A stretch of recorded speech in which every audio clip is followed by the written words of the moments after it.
Welcome back to News TV 84। Break ਤੋਂ ਬਾਅਦ ਅਸੀਂ ਗੱਲਬਾਤ ਕਰਦੇ ਹਾਂ ਸਰਦਾਰ ਸੁਖਦੇਵ ਸਿੰਘ ਗਿੱਲ ਜੀ ਨਾਲ, famous media personality from Toronto, ਜਿਹੜੇ ਇਸ ਵੇਲੇ ਸਾਡੇ ਨਾਲ ਫੋਨ ਲਾਈਨ ਤੇ ਜੁੜ ਚੁੱਕੇ ਨੇ। ਜੀ ਭਾਈ ਸਾਹਿਬ, ਵਾਹਿਗੁਰੂ ਜੀ ਕਾ ਖਾਲਸਾ, ਵਾਹਿਗੁਰੂ ਜੀ ਕੀ ਫਤਿਹ। हाँ जी, टीवी 84 देख रहे सारे ही दर्शकों ਤੇ ਤੁਹਾਨੂੰ ਰੀਤ ਜੀ, ਵਾਹਿਗੁਰੂ ਜੀ ਕਾ ਖਾਲਸਾ, ਵਾਹਿਗੁਰੂ ਜੀ ਕੀ ਫਤਿਹ। ਭਾਈ ਸਾਹਿਬ, ਜਿਸ ਤਰ੍ਹਾਂ ਤੁਸੀਂ ਜਾਣਦੇ ਹੋ ਕਿ ਅੱਜ 21 ਫਰਵਰੀ ਦਾ ਦਿਨ ਹੈ, ਜਿੱਥੇ ਸਾਕਾ, ਨਨਕਾਣਾ ਸਾਹਿਬ ਅਤੇ ਜੇਤੋ ਦੇ ਮੋਰਚੇ ਦੇ ਸ਼ਹੀਦਾਂ ਦਾ ਦਿਨ ਹੈ, ਉੱਥੇ ਇਸ ਨੂੰ ਯੂਨਾਈਟਿਡ ਨੇਸ਼ਨ ਵੱਲੋਂ ਕੌਮਾਂਤਰੀ ਮਾਂ ਬੋਲੀ ਦਿਵਸ ਵਜੋਂ ਵੀ ਐਲਾਨਿਆ ਹੋਇਆ ਹੈ। ਇਸ ਵਿਸ਼ੇ ਤੇ ਤੁਸੀਂ ਕੀ ਕਹਿਣਾ ਚਾਹੋਗੇ?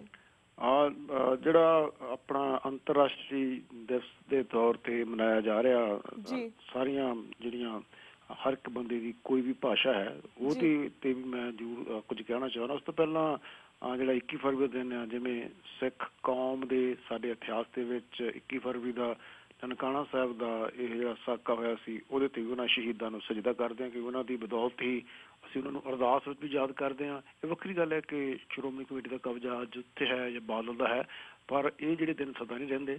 ਹੁਣ ਆਪਾਂ ਗੱਲ ਕਰਦੇ ਹਾਂ ਜਿਹੜਾ ਅੰਤਰਰਾਸ਼ਟਰੀ ਦਿਵਸ ਹੈ ਮਾਂ ਬੋਲੀ ਦਾ। ਜਿਹੜੀ ਸਾਡੀ ਬੋਲੀ ਆ ਜਾਂ ਹੋਰ ਬੋਲੀਆਂ ਨੇ, ਕਿਉਂਕਿ ਵੱਖ-ਵੱਖ ਬੋਲੀਆਂ ਨੂੰ ਬਚਾਉਣ ਦੀ, ਵੱਖ-ਵੱਖ ਵਿਰਸੇ ਨੂੰ ਬਚਾਉਣ ਦੀ ਜਿੱਥੇ ਅੰਤਰਰਾਸ਼ਟਰੀ ਸੰਸਥਾਵਾਂ ਵੱਲੋਂ ਇਹ ਕਹਿ ਲਓ ਯੋਗਦਾਨ ਪਾਇਆ ਜਾਂਦਾ ਰਿਹਾ। ਜੇਕਰ ਅਸੀਂ ਆਪਣੇ ਧਰਮ ਵੱਲ ਦੇਖੀਏ ਜਾਂ ਅਸੀਂ ਸੋਚਦੇ ਹਾਂ, ਵਿਚਾਰਦੇ ਹਾਂ, ਜਿਹੜੀ ਸਾਡੀ ਬੋਲੀ ਆ, ਗੁਰਮੁਖੀ ਲਿਪੀ ਆ, ਤੇ ਉਸ ਨੂੰ ਸਰਬ ਸ੍ਰੇਸ਼ਟ ਸਿੱਖਾਂ ਜਿਹੜਾ ਦਾ ਸ਼ਬਦ ਗੁਰੂ ਗ੍ਰੰਥ ਸਾਹਿਬ ਹੈ, ਉਸ ਗੁਰੂ ਗ੍ਰੰਥ ਸਾਹਿਬ ਜੀ ਨੂੰ ਪੰਜਾਬੀ ਦੀ ਗੁਰਮੁਖੀ ਜਿਹੜੀ ਲਿਪੀ ਦੇ ਵਿੱਚ ਲਿਖਿਆ ਗਿਆ। ਇਸ ਕਰਕੇ ਜਦ ਤੱਕ ਸੂਰਜ, ਤਾਰੇ, ਚੰਦ, ਧਰਤੀ ਸਾਰਾ ਕੁਝ ਇਸ ਜਹਾਨ ਤੇ ਕਾਇਮ ਹੈ, ਜਿੱਥੇ ਸਿੱਖ ਧਰਮ ਕਾਇਮ ਰਹੇਗਾ, ਉੱਥੇ ਪੰਜਾਬੀ ਬੋਲੀ, ਗੁਰਮੁਖੀ ਲਿਪੀ ਵੀ ਸਦਾ ਵਾਸਤੇ ਕਾਇਮ ਰਹੇਗੀ। ਸੋ ਗੁਰੂ ਸਾਹਿਬ ਦੀ ਜਿੱਥੇ ਖਾਲਸੇ ਪੰਥ ਨੂੰ ਬਹੁਤ ਵੱਡੀ ਦੇਣ ਹੈ, ਉੱਥੇ ਪੰਜਾਬੀ ਬੋਲੀ ਸੰਬੰਧੀ ਵੀ ਬਹੁਤ ਵੱਡੀ ਦੇਣ ਹੈ, ਕਿਉਂਕਿ ਪੰਜਾਬੀ ਬੋਲੀ ਦੇ ਵਿੱਚ, ਗੁਰਮੁਖੀ ਲਿਪੀ ਦੇ ਵਿੱਚ ਗੁਰੂ ਗ੍ਰੰਥ ਸਾਹਿਬ ਦੀ ਜਿਹੜੀ ਸੰਪਾਦਨਾ ਹੋਣੀ, ਧੁਰਕੀ ਬਾਣੀ ਆਈ, ਤਿੰਨ ਸਗਲੀ ਚਿੰਤ ਮਿਟਾਈ, ਤੇ ਗੁਰਬਾਣੀ ਵਿੱਚ ਹੀ ਦਰਜ ਹੈ, ਘਰ ਘਰ ਮੀਆਂ ਸਭਨਾ ਜੀਆਂ ਬੋਲੀ ਅਵਰ ਤੁਮਾਰੀ। ਜਿਹਦਾ ਰਾਜ ਹੁੰਦਾ ਉਹਦੀ ਬੋਲੀ ਤੇ ਵਿਰਸਾ ਫੈਲਦਾ, ਜਿਹਨਾਂ ਦਾ ਰਾਜ ਨਹੀਂ ਹੁੰਦਾ ਉਹਨਾਂ ਦਾ ਬੋਲੀ ਵਿਰਸਾ ਥੋੜ੍ਹਾ ਜਿਹਾ ਘੱਟ ਫੈਲਦਾ। ਪਰ ਸਭ ਕੁਛ ਹੋਣ ਦੇ ਬਾਵਜੂਦ ਵੀ ਜਦੋਂ ਅਸੀਂ ਪੰਜਾਬੀ ਬੋਲੀ ਦੀ ਗੱਲ ਕਰਾਂਗੇ, ਠੀਕ ਹੈ, ਸਾਨੂੰ ਚੁਣੌਤੀਆਂ ਹਨ ਤੇ ਰਹਿਣਗੇ, ਜਿਵੇਂ ਪਹਿਲਾਂ ਕਿਹਾ, ਪਰ ਪੰਜਾਬੀ ਬੋਲੀ ਖਤਮ ਕਦੀ ਨਹੀਂ ਹੋਏਗੀ। ਹਾਂਜੀ, ਅਸੀਂ ਜਦੋਂ ਬਾਹਰਲੇ ਮੁਲਕਾਂ ਨੂੰ ਦੇਖਦੇ ਹਾਂ, ਪਰ ਜਿੰਨਾ ਪੰਜਾਬ ਵਿੱਚ ਇਹਦਾ ਵਿਕਾਸ ਹੋਣਾ ਚਾਹੀਦਾ ਸੀ, ਜਿੰਨਾ ਅਕਾਲੀਆਂ ਦੀ ਸਰਕਾਰ ਵੇਲੇ ਹੋਣਾ ਚਾਹੀਦਾ ਸੀ, ਇਹ ਸਰਕਾਰੇ ਦਰਬਾਰੇ ਇਹਦੀ ਜਿੰਨੀ ਮਾਨਤਾ ਪ੍ਰਾਪਤ ਹੋਣੀ ਚਾਹੀਦੀ ਸੀ ਜਾਂ ਮਾਣ ਤਾਣ ਮਿਲਣਾ ਚਾਹੀਦਾ ਸੀ, ਉਹ ਇਸ ਨੂੰ ਨਹੀਂ ਮਿਲਿਆ। ਇਹ ਥੋੜ੍ਹੀ ਜਿਹੀ ਸਾਡੀ ਬਦਕਿਸਮਤੀ ਹੈ। ਦੂਜੇ ਪਾਸੇ ਜਿਵੇਂ ਆਪਾਂ ਬੰਗਾਲੀ ਬੋਲੀ ਦੀ ਗੱਲ ਕਰਦੇ ਹਾਂ, ਅਤੇ ਉਹਨਾਂ ਨੇ ਵੀ ਯੂਨਾਈਟਿਡ ਨੇਸ਼ਨ ਦੇ ਵਿੱਚ ਬਹੁਤ ਵੱਡਾ ਯੋਗਦਾਨ ਪਾਇਆ। 21 ਫਰਵਰੀ ਵਾਲਾ ਦਿਨ ਜਿਹੜਾ ਹੈ, ਇਸ ਕਰਕੇ ਵੀ ਬਹੁਤ ਵੱਡੀ ਗੱਲ ਹੈ, ਤੇ ਘੱਟੋ ਘੱਟ ਲੋਕਾਂ ਦੇ ਵਿੱਚ ਜਾਗਰਤੀ ਪੈਦਾ ਹੁੰਦੀ। ਹਾਂਜੀ, ਜਦੋਂ ਅਸੀਂ ਪੰਜਾਬੀ ਬੋਲੀ ਦੀ ਗੱਲ ਕਰਦੇ ਹਾਂ, ਹੁਣ ਜੇ ਅਸੀਂ ਦੇਖੀਏ ਮੀਡੀਆ ਰਾਹੀਂ, ਹੁਣ ਆਪਾਂ ਗੱਲ ਕਰ ਰਹੇ ਹਾਂ, ਕਿੱਡੀ ਵੱਡੀ ਗਿਣਤੀ ਵਿੱਚ ਜਿਹੜਾ ਪੰਜਾਬੀ ਦਾ ਮੀਡੀਆ ਹੈ, ਟੀਵੀ ਆ, ਰੇਡੀਓ ਨੇ, ਅਖਬਾਰਾਂ ਨੇ, ਸੋਸ਼ਲ ਮੀਡੀਆ ਹੈ, ਤੋਂ ਜਿੱਥੇ ਪੰਜਾਬ ਵਿੱਚ ਪੰਜਾਬੀ ਬੋਲੀ ਨੂੰ ਕਹਿ ਲਓ ਇੰਨਾ ਵੱਡਾ ਮਾਣ ਨਹੀਂ ਮਿਲਿਆ, ਉੱਥੇ ਪੰਜਾਬ ਤੋਂ ਬਾਹਰ ਰਹਿੰਦੇ ਨਾਰਥ ਅਮਰੀਕਾ 'ਚ, ਯੂਰਪ ਵਿੱਚ ਇਸ ਬੋਲੀ ਨੇ ਬਹੁਤ ਵੱਡਾ ਮਾਣ ਪ੍ਰਾਪਤ ਕੀਤਾ। ਸੋ ਕਨੇਡਾ ਵਿੱਚ ਆਪਾਂ ਦੇਖੀਏ ਤਾਂ ਤੀਜੀ ਵੱਡੀ ਬੋਲੀ ਹੈ। ਹਾਂਜੀ, ਸੋ ਆਪਾਂ ਦੂਜੇ ਪਾਸੇ ਦੇਖਦੇ ਹਾਂ, ਕੁਝ ਕੁ ਇਲਾਕਿਆਂ 'ਚ ਜਿਵੇਂ ਟੋਰਾਂਟੋ ਹੈ ਜਾਂ ਵੈਨਕੂਵਰ ਹੈ, ਉੱਥੇ ਦੂਜੀ ਵੱਡੀ ਕਹਿ ਲਓ ਬੋਲੀ ਹੈ, ਤੇ ਬਹੁਤ ਵੱਡੀ ਗਿਣਤੀ ਵਿੱਚ ਉੱਥੇ ਇਸ ਬੋਲੀ ਨੂੰ ਬੋਲਿਆ ਜਾਂਦਾ। ਸੋ ਦੂਜੇ ਪਾਸੇ ਸਾਡਾ ਆਪਣਾ ਵੀ ਫਰਜ਼ ਬਣਦਾ, ਘਰਾਂ ਤੋਂ ਵੀ ਅਸੀਂ ਆਪਣੀ ਬੋਲੀ ਨੂੰ ਕਹਿ ਲਓ, ਜਿੱਥੇ ਮਾਵਾਂ ਦਾ, ਸਾਡੀਆਂ ਭੈਣਾਂ ਦਾ, ਸਾਡੇ ਬਜ਼ੁਰਗਾਂ ਦਾ, ਸਾਡਾ ਖੁਦ ਦਾ ਵੀ ਕਹਿ ਲਓ ਫਰਜ਼ ਬਣਦਾ ਕਿ ਅਸੀਂ ਆਪਣੀ ਬੋਲੀ ਨੂੰ ਘੱਟੋ ਘੱਟ ਭੁੱਲੀਏ ਨਾ। ਇਹਦੇ ਵਿੱਚ ਵੀ ਕੋਈ ਸ਼ੱਕ ਨਹੀਂ, ਜਿਵੇਂ ਹੁਣ ਪਿੱਛੇ ਸਾਡੇ ਇੱਥੇ ਟੋਰਾਂਟੋ ਵਿੱਚ 2 ਖਾਲਸਾ ਸਕੂਲ ਚੱਲਦੇ ਹਨ ਜੀ, ਤੇ ਫਰੇਜ਼ਰ ਇੰਸਟੀਚਿਊਟ ਆ, ਤੇ ਉਹਨਾਂ ਨੇ ਜਿਹੜੇ ਟੌਪ ਦੇ 10 ਸਕੂਲ ਨੇ, ਹਾਂਜੀ, ਉਹਨਾਂ ਵਿੱਚ ਸਾਡੇ 2 ਖਾਲਸਾ ਸਕੂਲ ਆਏ ਨੇ, ਜਿੱਥੇ ਉਹਨਾਂ ਨੂੰ ਅੰਟਾਰੀਓ ਦੇ ਕਰਿਕੂਲਮ ਦੇ ਅਨੁਸਾਰ ਪੜ੍ਹਾਇਆ ਜਾਂਦਾ। ਉੱਥੇ ਆਪਣੀ ਬੋਲੀ ਵੀ ਪੜ੍ਹਦੇ ਨੇ, ਬੋਲੀ ਬਾਰੇ ਵੀ ਜਾਣਦੇ ਨੇ, ਤੇ ਉੱਥੇ ਆਪਣੇ ਧਰਮ ਬਾਰੇ ਵੀ, ਸੱਭਿਆਚਾਰ ਬਾਰੇ ਵੀ ਜਾਣਦੇ। ਸੋ ਜੇ ਆਪਾਂ ਨਾਲ ਦੇ ਨਾਲ ਇਹ ਵੀ ਦੇਖਣਾ ਹੈ ਕਿ ਕਹਿ ਲਓ ਕਿਸੇ ਪਾਸੇ ਘੱਟ ਹੋ ਰਿਹਾ, ਪਰ ਦੂਜੇ ਪਾਸੇ ਹੋ ਵੀ ਬਹੁਤ ਕੁਛ ਰਿਹਾ ਜੀ। ਸੋ ਮੇਰੇ ਖਿਆਲ ਆਪਾਂ ਨੂੰ ਦੋਹਾਂ ਚੀਜ਼ਾਂ ਨੂੰ ਬਰਾਬਰਤਾ ਦੇ ਨਾਲ ਦੇਖਣਾ ਪਊਗਾ ਤੇ ਇਸ ਅੰਤਰਰਾਸ਼ਟਰੀ ਡੇ ਤੇ ਸਾਰੇ ਹੀ ਵੀਰਾਂ ਭੈਣਾਂ ਭਰਾਵਾਂ ਨੂੰ ਅਸੀਂ ਇੱਥੇ ਵਧਾਈ ਦਿੰਦੇ ਹਾਂ। ਉੱਥੇ ਆਪਣੀ ਬੋਲੀ ਵਿਰਸੇ ਨੂੰ ਪ੍ਰਫੁੱਲਤ ਕਰਨ ਲਈ ਹਰ ਪਾਸਿਓਂ ਯੋਗਦਾਨ ਪਾਉਣ ਦੀ ਵੀ ਬੇਨਤੀ। ਹਾਂਜੀ ਜੀ ਬਿਲਕੁਲ ਵੀਰ ਜੀ, ਬਿਲਕੁਲ ਵੀਰ ਜੀ। ਤੇ ਵੀਰ ਜੀ ਹੁਣ ਜਿਸ ਤਰ੍ਹਾਂ ਇੱਕ ਹੋਰ ਕੇਸ ਸਾਹਮਣੇ ਆਇਆ ਜਿਸ ਦੇ ਵਿੱਚ ਪ੍ਰੋਫੈਸਰ ਭੁੱਲਰ ਦੇ ਕੇਸ ਅਤੇ ਸੁਪਰੀਮ ਕੋਰਟ ਵੱਲੋਂ ਰਾਜੀਵ ਗਾਂਧੀ ਦੇ ਕਾਤਲਾਂ ਦੇ ਹੱਕ ਵਿੱਚ ਦਿੱਤਾ ਗਿਆ ਫੈਸਲਾ ਕੀ ਪ੍ਰਭਾਵ ਪਾਵੇਗਾ, ਇਸ ਬਾਰੇ ਜਾਣਕਾਰੀ ਦਿਓ। ਜਿਹੜਾ ਇਹ ਆਪਣੇ ਰਾਜੀਵ ਗਾਂਧੀ ਦੇ ਕਾਤਲਾਂ ਸੰਬੰਧੀ ਸੁਪਰੀਮ ਕੋਰਟ ਦਾ ਫੈਸਲਾ ਆਇਆ, ਇਹ ਫੈਸਲਾ ਬੜਾ ਹੀ ਸ਼ਲਾਘਾਯੋਗ ਆ।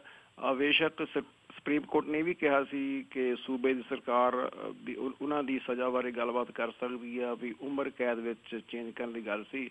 ਦੂਜੇ ਪਾਸੇ ਜਦੋਂ ਤਾਮਿਲਨਾਡੂ ਦੀ ਸਰਕਾਰ ਨੇ ਕਿਹਾ ਕਿ ਹਾਂ ਇਸ ਤੇ ਰਿਹਾ ਕਰ ਦਿਆਂਗੇ, ਤੇ ਸੁਪਰੀਮ ਕੋਰਟ ਨੇ ਵੀ ਕਿਹਾ ਜੀ ਅਸੀਂ ਇਹਨਾਂ ਨੂੰ ਹੁਣ ਤੁਸੀਂ ਸਿਰਫ ਤੇ ਸਿਰਫ ਜਿਹੜਾ ਵੀ ਗੱਲ ਸਜ਼ਾ ਘੱਟ ਕਰਨ ਦੀ ਹੋਈ ਸੀ, ਵੀ ਫਾਂਸੀ ਦੀ ਸਜ਼ਾ ਤੋਂ ਉਮਰ ਕੈਦ ਤੱਕ ਅਸੀਂ ਰਿਹਾ ਕਰਨ ਦੀ ਗੱਲ ਨਹੀਂ ਕੀਤੀ ਸੀ। ਹੋਰ ਲੀਗਲ ਨੁਕਤੇ ਨੇ। ਪ੍ਰੋਫੈਸਰ ਭੁੱਲਰ ਦੀ ਫਾਂਸੀ ਦੀ ਸਜ਼ਾ ਤੇ ਵੀ ਇਹਦਾ ਚੰਗਾ ਹੀ ਕਹਿ ਲਓ ਪ੍ਰਭਾਵ ਪੈ ਸਕਦਾ। ਤੇ ਦੂਜੇ ਪਾਸੇ ਜਿਵੇਂ ਆਪਾਂ ਗੱਲ ਕਰਦੇ ਹਾਂ ਅਕਾਲੀਆਂ ਦੀ ਗੱਲ ਕਰਦੇ ਹਾਂ, ਅਕਾਲੀਆਂ ਨੇ ਵੀ ਹੁਣ ਥੋੜ੍ਹੀ ਜਿਹੀ ਗੱਲਬਾਤ ਕੀਤੀ ਹੈ ਕਿ ਹਾਂ ਜਿਹੜੇ ਹੋਰ ਕੈਦੀ ਨੇ ਜਿਵੇਂ ਬੇਅੰਤ ਸਿੰਘ ਦੇ ਕਤਲ ਕੇਸ ਵਿੱਚ ਅੰਦਰ ਨੇ, ਉਹਨਾਂ ਵਾਸਤੇ ਵੀ ਅਸੀਂ ਕਾਨੂੰਨੀ ਸਲਾਹ ਜ਼ਰੂਰ ਲਵਾਂਗੇ। ਪਰ ਅਫਸੋਸ ਨਾਲ ਕਹਿਣਾ ਪੈਂਦਾ ਕਿ ਅਕਾਲੀਆਂ ਦੇ ਸਿਰਫ ਤੇ ਸਿਰਫ ਬਿਆਨ ਹੀ ਹੁੰਦੇ ਨੇ, ਉਹ ਕਰਦੇ ਕੁਛ ਨਹੀਂ, ਉਹ ਹਵਾ ਦਾ ਰੁੱਖ ਦੇਖ ਕੇ ਇੱਧਰ ਉੱਧਰ ਬਿਆਨ ਦੇ ਦਿੰਦੇ ਨੇ। ਉਹਨਾਂ ਬਿਆਨਾਂ ਵਿੱਚੋਂ ਉਹਨਾਂ ਦੀ ਜਿਹੜੀ ਕਹਿ ਲਓ ਅਸਲੀਅਤ ਹੁੰਦੀ ਆ, ਉਹਦੇ ਪਿੱਛੇ ਕੁਛ ਹੋਰ ਲੁਕਿਆ ਹੁੰਦਾ। ਜੇ ਉਹ ਸੋਚਦੇ ਨੇ, ਵਿਚਾਰਦੇ ਨੇ ਕਿ ਹਾਂ ਕੁਝ ਹੋਣਾ ਚਾਹੀਦਾ ਸੀ, ਤਾਂ ਇਹ ਵੀ ਗੱਲ ਕਹਿ ਲਓ ਇਤਿਹਾਸ ਕਦੀ ਅਕਾਲੀਆਂ ਨੂੰ ਮਾਫ਼ ਨਹੀਂ ਕਰੇਗਾ। ਪ੍ਰੋਫੈਸਰ ਭੁੱਲਰ ਦੇ ਮਾਸੜ ਤੇ ਉਹਦੇ ਫਾਦਰ ਨੂੰ ਮਾਰਨ ਵਾਲੇ ਸਮੇਤ ਸੈਣੀ ਵਰਗੇ ਕਾਤਲ ਪੁਲਿਸ ਆਫਿਸਰ ਨੂੰ ਪੰਜਾਬ ਦਾ ਪੁਲਿਸ ਮੁਖੀ ਬਣਾ ਦੇਣਾ, ਉਹਨੂੰ ਕਹਿ ਲਓ ਹੋਰ ਸੁਰੱਖਿਅਤ ਕਰ ਦੇਣਾ ਵੀ ਉਹਦੇ ਤੇ ਕੋਈ ਕੇਸ ਕੋਈ ਨਾ ਚੱਲੇ। ਸੋ ਜਿਹੜਾ ਅਕਾਲੀਆਂ ਦਾ ਕਹਿ ਲਓ ਚਿਹਰਾ ਮੋਹਰਾ ਹੈ ਬੜਾ ਦੋਹਰੇ ਕਿਰਦਾਰ ਦਾ ਹੈ। ਜੇ ਤਾਮਿਲਨਾਡੂ ਦੀ ਸਰਕਾਰ ਕੋਈ ਚੰਗਾ ਸਟੈਂਡ ਲੈ ਸਕਦੀ ਹੈ ਤਾਂ ਘੱਟੋ ਘੱਟ ਅਕਾਲੀਆਂ ਨੂੰ ਥੋੜ੍ਹੀ ਬਹੁਤੀ ਸ਼ਰਮ ਜਾਂ ਕਹਿ ਲਓ ਵੀ ਥੋੜ੍ਹਾ ਬਹੁਤਾ ਬਈ ਗੁਰੂ ਦਾ ਭੈ ਮੰਨਦੇ ਹੋਏ ਕੁਝ ਨਾ ਕੁਝ ਕਰਨਾ ਚਾਹੀਦਾ। ਪਰ ਉਹਨੇ ਕੀਤਾ ਨਹੀਂ, ਕਿਉਂਕਿ ਉਹਨਾਂ ਨੂੰ ਗੁਰੂ ਦਾ ਭੈ ਘਟਿਆ। ਉਹਨਾਂ ਨੂੰ ਇਹ ਦਿਖਦਾ ਕਿ ਸਾਡੀ ਬੀਜੇਪੀ ਨਾਲ ਸਾਂਝ ਵਿੱਚ ਕੋਈ ਤਰੇੜ ਨਾ ਪੈ ਜਾਏ, ਕਿਉਂਕਿ ਉਹਨੇ ਤਾਂ ਆਪ ਐਲਾਨ ਕੀਤਾ ਹੈ ਜੋ ਮਰਜ਼ੀ ਹੋ ਜਾਏ ਕੌਮ ਦਾ, ਵੀ ਉਹਨਾਂ ਨੇ ਬੀਜੇਪੀ ਦੇ ਨਾਲ ਸਾਂਝ ਪੱਕੀ ਰੱਖਣੀ ਹੈ ਵੋਟਾਂ ਦੀ ਖਾਤਰ। ਹਾਂਜੀ ਹੁਣ ਮੇਰੇ ਖਿਆਲ 'ਚ ਇਹ ਵੀ ਇੱਕ ਇਸ਼ੂ ਹੈਗਾ। ਜੀ ਜੀ ਜੀ। ਤੇ ਵੀਰ ਜੀ ਜਿਸ ਤਰ੍ਹਾਂ ਕੁਝ ਸਿੱਖਾਂ ਨੂੰ ਆਮ ਆਦਮੀ ਪਾਰਟੀ ਚੋਂ ਉਮੀਦਵੀਕਰਨ ਨਜ਼ਰ ਆ ਰਹੀ ਹੈ ਤੇ ਉਹ ਇਸ ਵਿੱਚ ਸ਼ਾਮਿਲ ਵੀ ਹੋ ਰਹੇ ਹਨ, ਤੁਹਾਡੀ ਇਸ ਬਾਰੇ ਕੀ ਸੋਚ ਹੈ? ਦੇਖੋ ਆਮ ਆਦਮੀ ਪਾਰਟੀ ਦੀ ਜਦੋਂ ਆਪਾਂ ਗੱਲ ਕਰਦੇ ਹਾਂ, ਘੱਟੋ ਘੱਟ ਕੇਜਰੀਵਾਲ ਨੇ ਹੁਣ ਆਹ ਜਿਹੜੇ ਸਿੱਖਾਂ ਦੇ ਮੁੱਦਿਆਂ ਤੇ ਸਿੱਖਾਂ ਦੇ ਇਸ਼ੂ ਤੇ ਜਿਹੜੀ ਗੱਲ ਕੀਤੀ ਹੈ, ਉਹਦੇ ਤੇ ਲੋਕਾਂ ਨੂੰ ਕੁਝ ਆਸ ਵੱਝਦੀ ਹੈ। ਹਾਂਜੀ, ਲੋਕੀ ਤਾਂ ਇਨਸਾਫ ਦੀ ਤਰਾਸ਼ ਦੇ ਵਿੱਚ ਤਰ੍ਹਾਂ ਤਰ੍ਹਾਂ ਕਰਦੇ ਫਿਰਦੇ ਨੇ। ਜਦੋਂ ਕੋਈ ਬੰਦਾ ਇਨਸਾਫ ਦੀ ਗੱਲ ਕਰਦਾ, ਆਜ਼ਾਦੀ ਦੀ ਗੱਲ ਕਰਦਾ, ਜਾਂ ਕਹਿ ਲਓ ਹੱਕ ਸੱਚ ਇਨਸਾਫ ਦੀ ਕਰਦਾ, ਲੋਕਾਂ ਨੂੰ ਆਸ ਵੱਝਦੀ ਹੈ। ਪਰ ਇਸ ਆਸ ਨੂੰ ਜਿਹੜੇ ਸਿੱਖਾਂ ਦੇ ਮੁੱਦੇ ਨੇ ਜਾਂ ਸਿੱਖਾਂ ਦੀ ਆਜ਼ਾਦੀ, ਸਿੱਖਾਂ ਦੀ ਸੋਵਰਨਟੀ ਦੇ ਮੁੱਦੇ ਨੇ, ਸ਼ਾਇਦ ਸਿੱਖਾਂ ਨੂੰ ਇਹਦੇ ਵਿੱਚ ਕੁਝ ਨਾ ਮਿਲ ਸਕੇ, ਕਿਉਂਕਿ ਜਿਹੜੀ ਉਹਨਾਂ ਦੀ ਕਹਿ ਲਓ ਸਟਾਈਲ ਹੈ ਉਹਦੇ ਵਿੱਚੋਂ ਸਿੱਖਾਂ ਵਾਸਤੇ ਕੋਈ ਐਡਾ ਵੱਡਾ ਨਿਕਲਣ ਵਾਸਤੇ ਤਾਂ ਹੈ ਨਹੀਂ। ਪਰ ਜਿਹੜੇ ਸਿੱਖੀ ਸੋਚ ਵਾਲੇ ਬੰਦੇ ਨੇ ਜਦੋਂ ਜਾਂ ਸਿੱਖਾਂ ਦੇ ਹੱਕਾਂ ਵਾਲੇ ਉੱਧਰ ਬੰਦੇ ਜਾਂਦੇ ਨੇ, ਕਿਉਂਕਿ ਹੁਣ ਆਹ ਪਿੱਛੇ ਜਿਹੇ ਵੀ ਬਿਆਨ ਆਏ ਆ ਜਿਹੜੀਆਂ ਅੱਜ ਦੀਆਂ ਅਖਬਾਰਾਂ ਵਿੱਚ ਵੀ ਪੜ੍ਹੇ ਜਾ ਸਕਦੇ ਨੇ, ਕੇਜਰੀਵਾਲ ਨੇ ਘੱਟੋ ਘੱਟ ਇਹ ਗੱਲ ਤਾਂ ਜ਼ਰੂਰ ਉਠਾਈ ਆ ਕਿ ਮੈਂ ਮੋਦੀ ਨੂੰ ਵੀ ਸਵਾਲ ਕਰੂੰਗਾ, ਮੈਂ ਰਾਹੁਲ ਗਾਂਧੀ ਨੂੰ ਵੀ ਸਵਾਲ ਕਰੂੰਗਾ। ਹੁਣ ਜੇ ਕੰਮ ਕੇਜਰੀਵਾਲ ਕੋਈ ਸਿੱਖਾਂ ਦੇ ਕਤਲੇਆਮ ਬਾਰੇ ਕਰ ਸਕਦਾ, ਇਹ ਕੰਮ ਅਕਾਲੀਆਂ ਨੂੰ ਕਰਨੇ ਚਾਹੀਦੀ ਸੀ, ਸਾਡੀਆਂ ਪੰਥਕ ਧਿਰਾਂ ਨੂੰ ਕਰਨੇ ਚਾਹੀਦੇ ਸੀ। ਪਰ ਦੂਜੇ ਪਾਸੇ ਇੱਕ ਗੱਲ ਜ਼ਰੂਰ ਹੈ ਕਿ ਸਾਨੂੰ ਹਰ ਇੱਕ ਦਾ ਜਣੇ ਖਾਣੇ ਦਾ ਝੰਡਾ ਚੱਕ ਕੇ ਨਹੀਂ ਤੁਰ ਪੈਣਾ ਚਾਹੀਦਾ।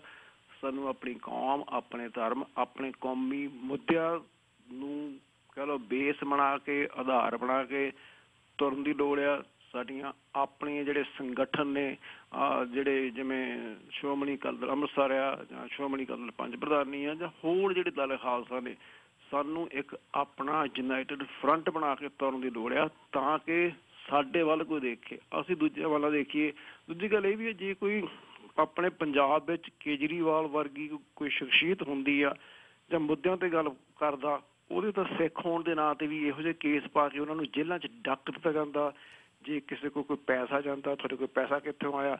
ਪਰ ਸੋ ਫਾਰ ਮੇਰੇ ਖਿਆਲ 'ਚ ਜਿਹੜਾ ਕੇਜਰੀਵਾਲ ਦਾ ਇਸ ਵੇਲੇ ਕਾਰਗੁਜ਼ਾਰੀ ਹੈ, ਘੱਟੋ ਘੱਟ ਉਹਨੇ ਆਮ ਜਨਤਾ ਜਿਹੜੇ ਗਰੀਬ ਲੋਕ ਨੇ, ਮੋਰ ਦੈਨ 90% ਜਿਹੜੇ ਕਹਿ ਲਓ ਵੀ $2 ਤੇ $1 ਤੇ ਦਿਹਾੜੀ ਤੇ ਕੰਮ ਕਰਦੇ ਨੇ, ਉਹਨਾਂ ਵਾਸਤੇ ਤਾਂ ਉਹ ਇੱਕ ਕਿਸਮ ਦਾ ਮਸੀਹਾ ਬਣ ਕੇ ਆਇਆ। ਉਹਨਾਂ ਦੇ ਜ਼ਖਮਾਂ ਤੇ ਲੂਣ ਨਹੀਂ ਛਿੜਕ ਰਿਹਾ, ਉਹ ਉਹਨਾਂ ਦੇ ਜ਼ਖਮਾਂ ਤੇ ਥੋੜ੍ਹੀ ਬਹੁਤੀ ਮੱਲ ਮਿਲਾ ਰਿਹਾ। ਸੋ ਲੋਕੀ ਕੋਈ ਨਾ ਕੋਈ ਰਾਹਤ ਲੱਭਦੇ ਨੇ, ਔਰ ਰਾਹਤ ਹੋ ਸਕਦਾ ਕੋਈ ਥੋੜ੍ਹੇ ਸਮੇਂ ਵਾਸਤੇ ਹੋਵੇ, ਪਰ ਲੌਂਗ ਟਰਮ ਵਾਸਤੇ ਤਾਂ ਸਿੱਖਾਂ ਦਾ ਗੁਜ਼ਾਰਾ ਤਾਂ ਸਿੱਖਾਂ ਦੇ ਆਪਣੇ ਘਰ ਦੇਸ਼ ਖਾਲਿਸਤਾਨ ਨਾਲ ਹੋ ਸਕਦਾ ਹੈ।